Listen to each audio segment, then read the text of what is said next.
अस्सलाम वालेकुम, welcome back to my channel. आज मैं बनाने लगी हूँ तवा फिश फ्राई। तो तवा फिश फ्राई बनाने के लिए सबसे पहले जो है मैं इसका मसाला बना लेती हूँ। यहाँ पे जो है 2 टेबल स्पून के करीब ये लहसुन मैं डाल रही हूँ उसमें। ये ग्रेट किया हुआ है ताज़ा भी, इसको मैंने ताज़ा ग्रेट कर लिया था। और यहाँ पे 1 टेबल स्पून के करीब जो है मैं ग्रेट किया हुआ अदरक डाल रही हूँ। ठीक है, ये सारा नहीं डाल रही, थोड़ा सा डाल रही हूँ इसमें अदरक। और 2 टेबल स्पून के करीब 2 से 3 टेबल स्पून के करीब यहाँ पे मैं डाल रही हूँ बारीक कटा हुआ हरा धनिया। तो यहाँ पे मैंने जो है 10 से 12 हरी मिर्च काट के बारीक चॉप कर लिया था। तो बारीक कटी हुई हरी मिर्च 10 से 12। तो यहाँ पे अब मैं डाल रही हूँ 3 बड़े चम्मच भुना कुटा ज़ीरा, सफ़ेद ज़ीरा डाल रही हूँ 3 बड़े चम्मच। ये इसको मैंने हल्का तवे पे ड्राई रोस्ट कर लिया था और उसके बाद इसे इमाम दस्ते में कूट लिया था। अब मैं यहाँ पे 3 बड़े चम्मच डाल रही हूँ भुना कुटा धनिया। यहाँ पे इसके भी भर भर के 3 बड़े चम्मच डाल दे रही हूँ मैं। नमक डाल लीजिए इसमें अपनी ज़रूरत के हिसाब से जितना आपको पसंद है। साथ ही मैं इसमें डाल रही हूँ कश्मीरी लाल मिर्च पिसी हुई, 2 टेबल स्पून भर भर के कश्मीरी लाल मिर्च डाल रही हूँ। 2.5 टेबल स्पून रख लें। और ये जो है सिर्फ रंग देता है, मतलब इसमें मिर्च इतनी तेज़ नहीं होती, लेकिन इससे कलर बहुत अच्छा आता है। बिल्कुल थोड़ा सा डाल रही हूँ, ½ टी स्पून के करीब जो है हल्दी, बिल्कुल थोड़ी सी। ठीक है, पिसी काली मिर्च ½ टेबल स्पून, 1 टेबल स्पून जो है इसमें मैं चाट मसाला डाल रही हूँ, ½ टेबल स्पून अजवाइन, ये 2 टेबल स्पून करीब मैंने कसूरी मेथी ले रही हूँ, ये हाथ से क्रश करके डाल दूंगी। ये जो है 3 नींबू का रस है, मैं यहाँ पे 3 नींबू का रस डाल रही हूँ। चावल का आटा है, ये 2 टेबल स्पून डाल रही हूँ मैं। बेसन का इस्तेमाल करूंगी यहाँ पे बाइंडिंग के लिए और अच्छे से फ्लेवर के लिए। तो इसमें मैं 3 टेबल स्पून बेसन के ले रही हूँ, 3। और 2 टेबल स्पून के करीब मैंने यहाँ पे कच्चा कड़वा तेल ले लिया है, यानी कि सरसों का तेल ले लिया है यहाँ पे मैंने 2 टेबल स्पून। ठीक है, और अब मैं इन सब चीज़ों को जो है मिक्स कर लूंगी। यहाँ मैंने 3 से 4 टेबल स्पून से पानी शामिल कर लिया था कि इसका थोड़ा सा अच्छा सा मिक्सचर बन जाए। सही है, और अब ये मसाला बिल्कुल रेडी है, इसको साइड पे रख लेंगे।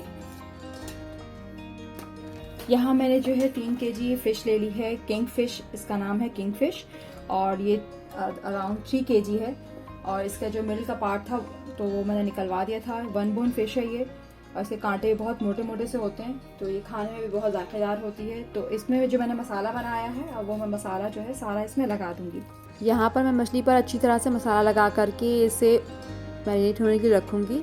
अगर आप चाहें तो इसे ओवरनाइट भी मैरिनेट होने के लिए छोड़ सकते हैं। यहाँ मैं मछली में जो हूँ अच्छे से मसाला सही से लगा दूँगी और फिर इसे मैरिनेट होने के लिए फ्रिज में रख दूँगी 1 घंटे के लिए। मछली की तमाम पीसेस पे मैंने अच्छी तरह से मसाला लगा दिया है और अब इसको मैं मैरिनेट करने के लिए फ्रिज में रख दूँगी कवर करके। पहले इसको मैं एक ट्रे में रख दे रही हूँ और फिर इसको मैं क्लिंग पेपर से कवर करके 1 से 1.5 घंटे के लिए मैं इसको फ्रिज में रख दूँगी।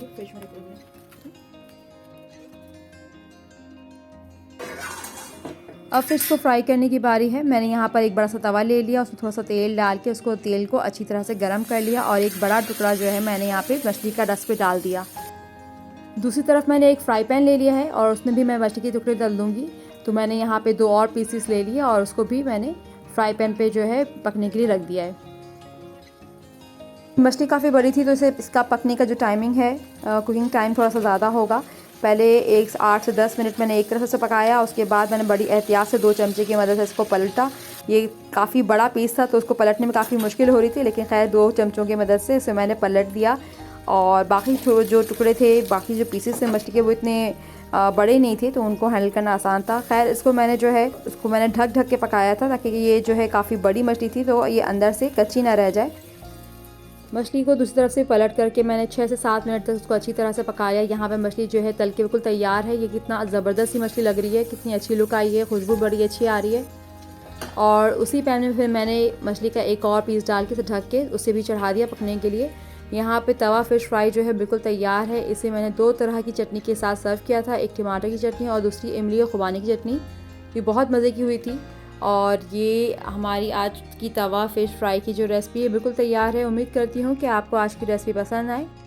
अगर आपको आज की रेसिपी पसंद आती है तो इसे लाइक करें, अपने फ्रेंड्स और फैमिली के साथ इस रेसिपी को शेयर करें और चैनल को सब्सक्राइब ज़रूर करें। Thank you so much for watching. अल्लाह हाफिज़।